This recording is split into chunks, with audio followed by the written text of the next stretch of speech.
Happy Toad Tuesday, everybody. Okay, I'll take it off my head now. But hey, I am Elizabeth with the Grid Network. A blogger said that she aborted her baby because it was a boy.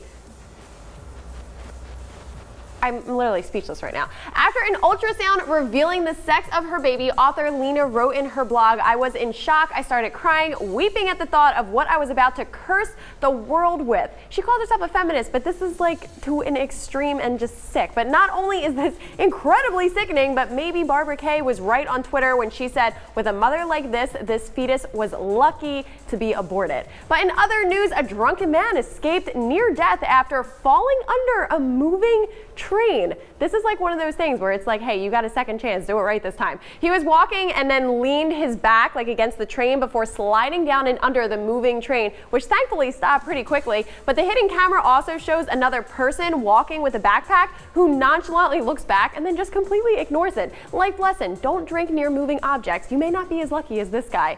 But then there was a woman who was not so fortunate. Shirley Jensen, hailed as an inspirational leader, hanged herself after going through 3 of the most stressful things in life: ending a relationship, starting a new job, and moving houses. Miss Jensen had overcome her drug addiction to be awarded a first-class honors degree and embark on a successful career, but the 41-year-old took her own life and left a note reading, "I'm sorry," next to a self-help book entitled Letting Go. Nothing is worth suicide. Honestly, you can get through anything, so please truly remember that. But let's take a look at something a little bit more uplifting.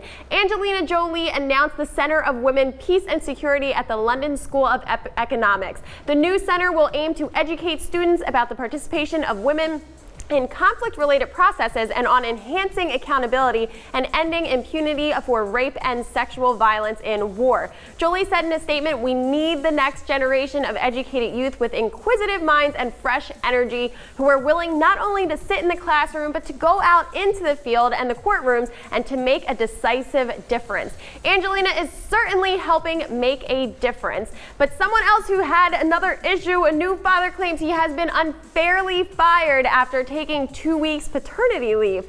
Oscar Milambo asked his employers at the Royal Borough of Windsor and Maidenhead Council for maternity leave 6 weeks before his son was born in the summer of 2013. But after returning to work, his bosses told him he had broken the policy of giving 15 weeks notice for his leave and would face disciplinary action after they had already approved his leave. Something's just not right there. But Mr. Milambo has filed a lawsuit against the Bureau, claiming it had created a hostile work environment for him, which led to his unfair dismissal. All right, but now Aaron's gonna liven things up a little bit with some of the hottest headlines from Hollywood.